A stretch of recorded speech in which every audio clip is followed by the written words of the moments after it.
नमस्कार दोस्तों, कैसे हैं आप लोग। इस वीडियो में मैं बात करूंगा स्टेट बैंक ऑफ इंडिया के क्वार्टर 4 के रिजल्ट्स के बारे में। अगर आप इन्वेस्टमेंट करते हैं तो ये बहुत अच्छी बात है, और अभी भी आप इन्वेस्टमेंट नहीं करते हैं तो यकीन मानिए आपको बहुत सारा लॉस या उस तरह का एक तरह का ये भी हो सकता है कि इन्वेस्टमेंट जो है एक अच्छी टेक्निक है आपको कम समय में अच्छा पैसे बनाने की, बशर्ते कि आप अच्छे स्टॉक्स को चुनें। अब अच्छे स्टॉक की जहाँ तक बात है, वो कैसे किस तरह के स्टॉक्स को आप चुनें, तो आप रेगुलर जब मेरा वीडियो देखते हैं तो उसमें मैं हमेशा ही हर स्टॉक को इंडिविजुअली हम लोग एनालाइज करते हैं और उसके बाद बताते हैं। तो आप पहले तो ये है कि एक अच्छे इन्वेस्टर बनिए और इन्वेस्टमेंट की अपनी एक हैबिट को बरकरार रखिए, तो जिससे आप बहुत अच्छा पैसा बना पाएंगे। और सभी लोग आज के टाइम में अच्छा पैसा बना रहे हैं, तो आपको भी बनाना चाहिए। सीधा पॉइंट की बात करेंगे, स्टेट बैंक ऑफ इंडिया के क्वार्टर 4 के रिजल्ट्स ने बहुत ही अच्छा रिजल्ट्स इन लोगों ने पेश किया है। बैंक ने बहुत अच्छा रिजल्ट्स पेश किया है क्वार्टर 4 यानी कि जनवरी, फरवरी, मार्च 3 महीने का जो क्वार्टर 4 का रिजल्ट है 2023-24 फाइनेंशियल ईयर का, तो वो मैं आपसे बताने वाला हूँ कि किस तरीके से बैंक का प्रॉफिट हुआ है या लॉस हुआ है। तो वो सारी चीज़ें मैं आपको बताऊंगा। क्वार्टर 4 रिजल्ट 2024 का ऐसा रहा है कि जनरली जो एक बहुत सारी ऐसी एजेंसीज होती हैं जो पहले से ही एक आइडिया लगाती हैं कि ये बैंक कैसा करने वाला है।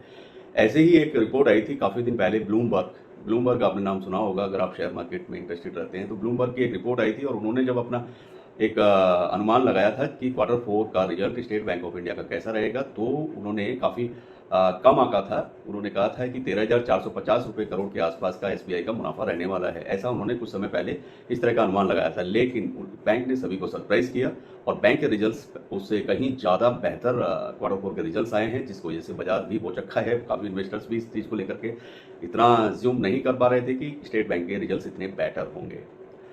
और देश का ये सबसे बड़ा बैंक है, सबसे बड़ा लोन प्रोवाइडर जो बैंक है वो है स्टेट बैंक ऑफ इंडिया। 23-24 की चौथी तिमाही में दमदार प्रदर्शन किया इस बैंक ने और एसबीआई ने चौथी तिमाही में शुद्ध, अगर मैं प्रॉफिट की बात करूं, मुनाफे की बात करूंगा, तो एनुअल बेस पर करीब करीब 24% की इसमें तेजी दर्ज की गई है। और वो तेजी एक बड़ी तेजी है, इसको आप छोटी तेजी ना माने। जनवरी से मार्च के जो पीरियड है 3 महीने का, उसमें एसबीआई का जो शुद्ध प्रॉफिट है, नेट प्रॉफिट जिसको बोलते हैं, वो 20,700 करोड़ के आसपास रहा है। जी हाँ, 20,700 करोड़ का इन 3 महीनों में शुद्ध प्रॉफिट कमाया है एसबीआई बैंक ने।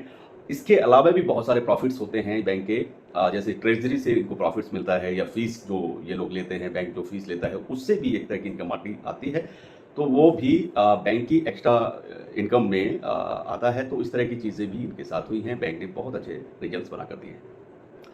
ब्लूमबर्ग की रिपोर्ट्स के बारे में मैं आपको बता चुका हूं, और तिमाही बेस पे अगर देखेंगे तो एसबीआई का शुद्ध मुनाफा जो हुआ है वो तिमाही की तुलना में, अगर पिछली या तीसरी जो क्वार्टर होता है, थर्ड क्वार्टर 3 जिसको बोलते हैं, तो क्वार्टर 3 के रिजल्ट्स की तुलना अगर आप करेंगे, उसको कंपैरिजन करेंगे, तो उसकी तुलना में करीब करीब 126% उससे ज़्यादा बढ़ गया इसका। इस बार का क्वार्टर 3 से क्वार्टर 4 का रिजल्ट बेटर हुआ है, और बढ़ करके अगर उसको प्राइस वैल्यू में देखेंगे तो 9,160 करोड़ रुपए के आसपास बढ़ा है। पूरे फाइनेंशियल ईयर की मैं बात करूंगा तो बैंक का शुद्ध मुनाफा करीब करीब 61,077 करोड़ रुपए का रहा है।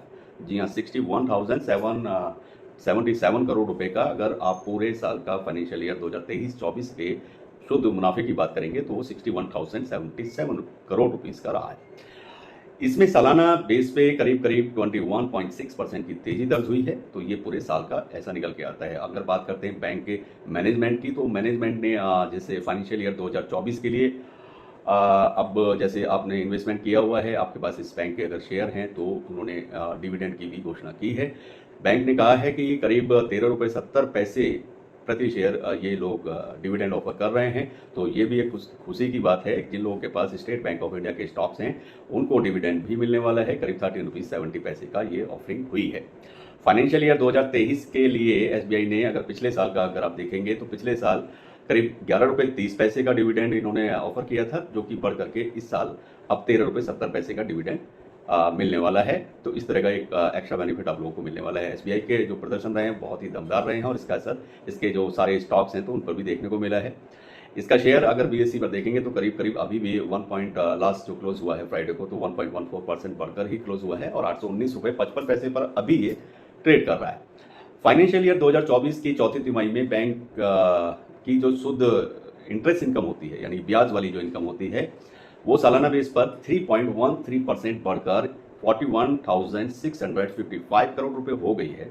तो ये भी एक अच्छा अचीवमेंट है बैंक के लिए। और तिमाही आधार पर अगर शुद्ध इंटरेस्ट वाली इनकम को अगर देखें तो 4.6% के आसपास बढ़ोतरी उसमें देखने को मिली है।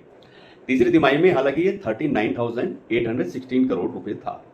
तो अभी जैसे इनकम जो इनकी इंटरेस्ट से आती है अगर उसको देखेंगे तो उस पर थोड़ा इनका मैटर सुस्त है, उसकी चाल थोड़ी सुस्त रही है। और खुद बैंक ने इस चीज़ को माना है और बैंक ने ये भी कहा है आने वाले समय में जो इंटरेस्ट रेट है यानी कि ब्याज की जो दर है उसमें बदलाव का थोड़ा बहुत जो असर है वो कुछ दिनों के बाद देखने को मिलेगा, यानी कि आगामी टाइम में देखने को मिल सकता है। और जो ऋणों जो इतने भी लोन्स हैं उस पर जो ब्याज दर है उसमें भी बदलाव आने वाले समय में देखने को मिलेगा। तो ऐसा एसबीआई बैंक की तरफ से भी स्टेटमेंट आया है। कैसा ये साल भर का अगर इसका एनालिसिस आप करेंगे तो एक साल के अंदर स्टेट बैंक ऑफ इंडिया ने 1 ईयर के अंदर करीब करीब 43% के रिटर्न्स बना कर दिए हैं 1 ईयर के अंदर। तो ये भी कोई कम नहीं है, अच्छे रिटर्न्स मैं इसको मानता हूँ। अगर 1 ईयर्स के अंदर 43% के आसपास रिटर्न बना कर दिए हैं एक साल में। और अगर पिछले एक महीने का अगर आप रिकॉर्ड चेक करेंगे तो बहुत ज़्यादा ग्रोथ तो नहीं है, लेकिन हाँ 5 से 6% की एक महीने में भी ग्रोथ देखने को मिली है। पिछले सप्ताह से लगातार इसमें बहुत ज़्यादा रेड जोन में दिख रहा है। तो वो सभी के साथ है, जब से आरबीआई के कुछ नोटिस आए हैं वो सभी बैंकों पर लागू हुए हैं, तो जिसके चलते कुछ प्राइस अभी आप देखते हैं तो इसके स्टॉक में गिरावट देखने को मिल रही है। लेकिन ये गिरावट लंबी नहीं है। जो लोग भी शॉर्ट टर्म में इन्वेस्ट करना चाहते हैं या इन्वेस्टमेंट की तरफ सोचते हैं और चाहते हैं कि कोई अच्छे बैंक में हम इन्वेस्ट करें तो स्टेट बैंक ऑफ इंडिया एक अच्छी चॉइस हो सकती है। मिनिमम तो 6 मंथ का प्लान लेकर के चलेंगे, 3 मंथ्स यानी कि next first quarter and second quarter तक आप इसका वेट करेंगे अगर आप इन्वेस्ट करते हैं तो ये एक अच्छी चॉइस हो सकती है। इसी तरह की वीडियो देखने के लिए चैनल को जरूर सब्सक्राइब करें, लाइक करें, बेल आइकन के बटन को प्रेस करें। और साथ के साथ मैं ये भी बता देता हूँ इसका जो प्राइस टारगेट है आने वाले 6 मंथ के अंदर ये आपको 1100 प्लस रुपीज़ में देखने को मिलने वाला है। तो उम्मीद करता हूँ वीडियो आपको पसंद आएगी। सभी को नमस्कार, बाय बाय।